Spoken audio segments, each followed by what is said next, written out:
Y bueno, está con nosotros aquí en el estudio, nos da muchísimo gusto recibir a un joven consultor, Gerardo Orantes Jordán. Él es director de Ciencia de Datos de la empresa consultora Gerencia del Poder y nos visita porque hicieron un análisis muy interesante y muy novedoso, ya va a ver usted, quizás único en este debate presidencial, sobre los datos del debate. ¿Qué nos dicen?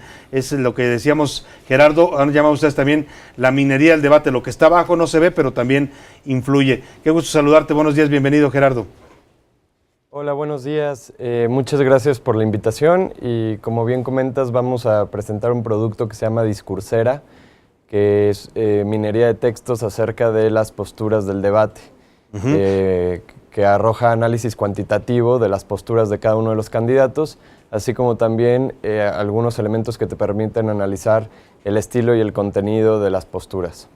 ¿Cómo realizan este análisis para que la gente entienda lo que va a ver? Me decías que son diversos algoritmos los que ustedes utilizan para llegar a estas conclusiones. Sí, así es, vamos a presentarles gráficas provenientes de diferentes métodos, cada uno de los métodos tratando de resolver preguntas diferentes y como bien te comentaba, algunas tienen que ver con el estilo y otras con el contenido. Si quieres comenzamos. Adelante, adelante, Gerardo. La estadística básica es el total de palabras por candidato.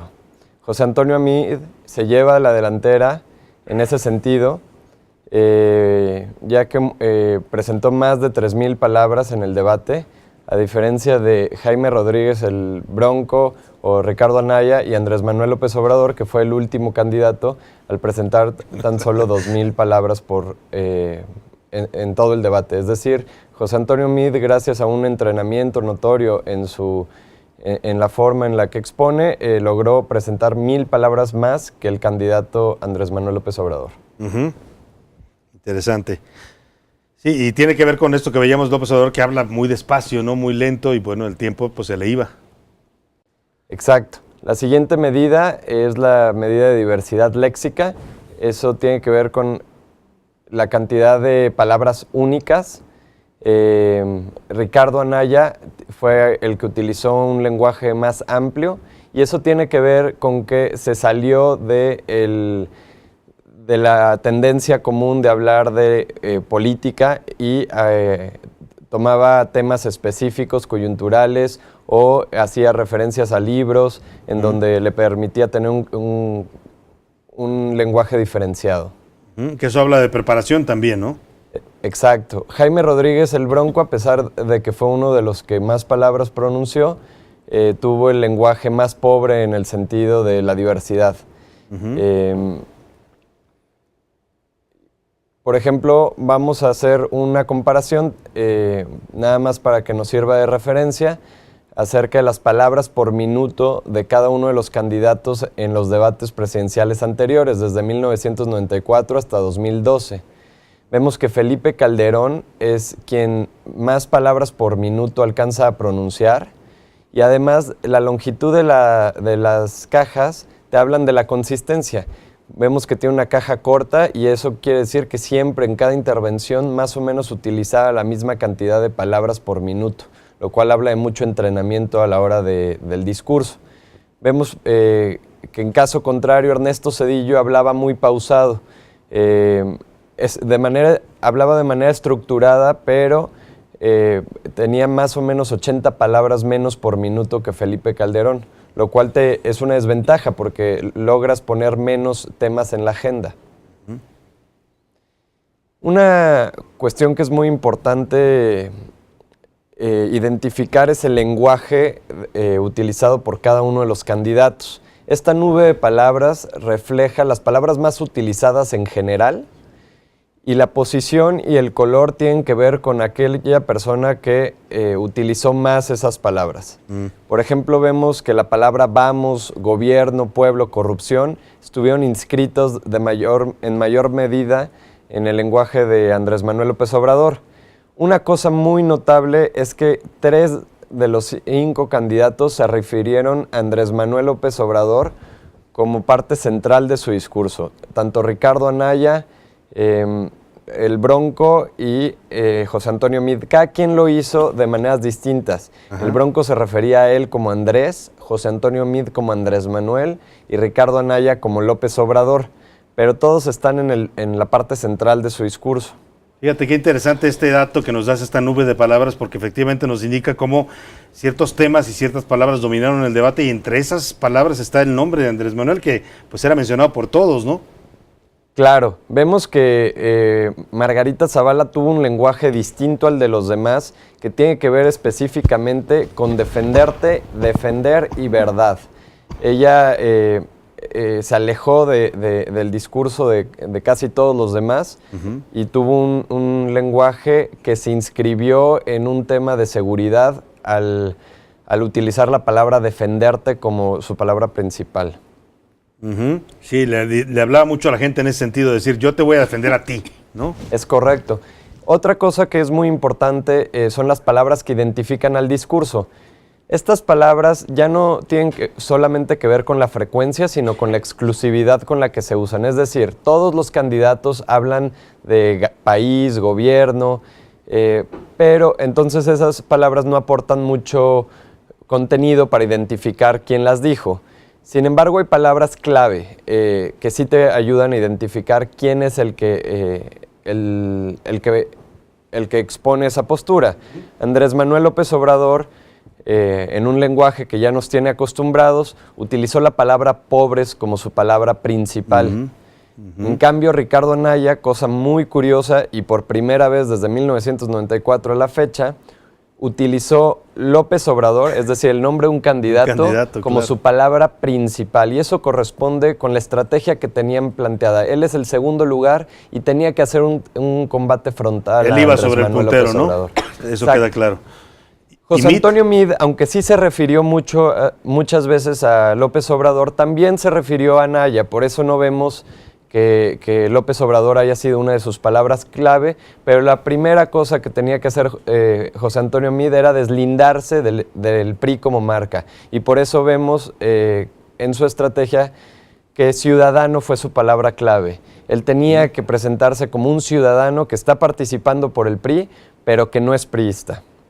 Claro, y la segunda es México, o sea, tiene que ver también con el nombre de su alianza, Todos por México, ¿no? Exactamente, y hace hincapié en dos cosas. En que fue secretario de Hacienda, ahí lo vemos como la tercera, estaba apelando a su experiencia, y por último, y eso tiene que ver también con la forma en la que abordó la pregunta sobre la Ley de Seguridad Interior, le dio importancia a las Fuerzas Armadas. Interesante, las palabras que utilizaron más cada uno de los candidatos. Por último, vamos a comparar las palabras que identificaron al discurso de los independientes. Otra vez, Jaime Rodríguez el Bronco hablaba de ciudadanos, al ser una candidatura independiente tiene sentido, hablaba de su experiencia en Nuevo León. Vemos que la tercera palabra es Andrés, y esto confirma algo que has venido comentando. Andrés Manuel estuvo en el centro del debate, fue del personaje que se trató el debate de alguna forma. Y el Bronco le hablaba pues en el tono confianzudo que él maneja, ¿no? En el tono confianzudo. Y vemos también que él se refería también a Anaya. También. Y el lenguaje que utilizó Margarita Zavala tuvo que ver con defenderte, supuestos, conformes, respeto, política. Vemos que está menos estructurado, aquí no se puede ver una estrategia específica, excepto que tenía que poner en el centro del discurso defenderte como su palabra clave. Por último, vamos a presentar una matriz de similaridad. Y esto me resulta muy interesante porque, por ejemplo, si vemos qué lenguaje fue el más parecido a Andrés Manuel López Obrador, vemos que se acercó más al lenguaje de los independientes que al lenguaje de José Antonio Meade y de Anaya. Y tenía sentido porque José Antonio Meade y Anaya iban en una postura de claro ataque, mientras que él tenía una postura más reservada. Vemos, por ejemplo, que el discurso de Ricardo Anaya no tiene una similitud muy importante con los demás candidatos, y esto tiene que ver con con lo primero que comentábamos, que él abordó algunos temas que se salían del tema central, para puntualizarlos, por ejemplo, cuando citaba al libro o cuando hacía referencia a textos técnicos como para deslindarse de la responsabilidad. Que ahí lo hizo muy bien, ¿no? Porque Eso de repente lo hizo te muy daba bien. la página, la cita, el donde se mencionaba un nombre, un dato. Sin embargo, si vemos a quién se pareció más, aunque ya mencionamos que no fue muy parecido, pero a quién se pareció más, fue Andrés Manuel López Obrador. Eso ya lo podíamos prever en los últimos días de campaña. Su discurso y sus propuestas se habían alineado a las que López Obrador venía presentando, nada más que presentadas en un lenguaje más técnico. Eso a mí me parecía que podía pasar y sucedió. Aquí podemos ver que al discurso al que más se alineó, por decirlo así, fue al de López Obrador. Pues interesantísimo, de verdad, estos datos que nos das, Gerardo, y de verdad que nos ayudan un poco a ver lo que no se ve a simple vista, ¿no? El análisis de esta ciencia de datos que hace Discursera y Gerencia del Poder. Agradecemos mucho, de verdad, este valioso análisis, Gerardo, y te estaremos consultando, si nos permites, para otros temas a lo largo de la campaña, en este análisis de ciencia de datos que están ustedes realizando y del discurso. Con muchísimo gusto, te reitero, muchas gracias por la invitación. Seguiremos presentando mayores análisis acerca del debate. Estaremos haciendo una cobertura todavía más grande para el segundo debate y aquí estaremos todas las veces que nos invites. Sin duda. ¿Y dónde puede la gente ver sus análisis? ¿Dónde te pueden leer? ¿En las redes sociales dónde los pueden seguir? Los análisis estarán disponibles en las redes de Gerencia del Poder, @Gerencia del Poder, tanto en Facebook como en Twitter. Y estaremos publicando en diferentes medios. De entrada en Newsweek pronto sacaremos un artículo ya con mayor profundidad acerca del debate. Perfecto. Gerardo Orantes Jordán, director de Ciencia de Datos de Gerencia del Poder y de Discursera, gracias por haber estado con nosotros y te estaremos invitando, por supuesto, a este interesantísimo análisis que nos realizas. Muchas gracias a ti.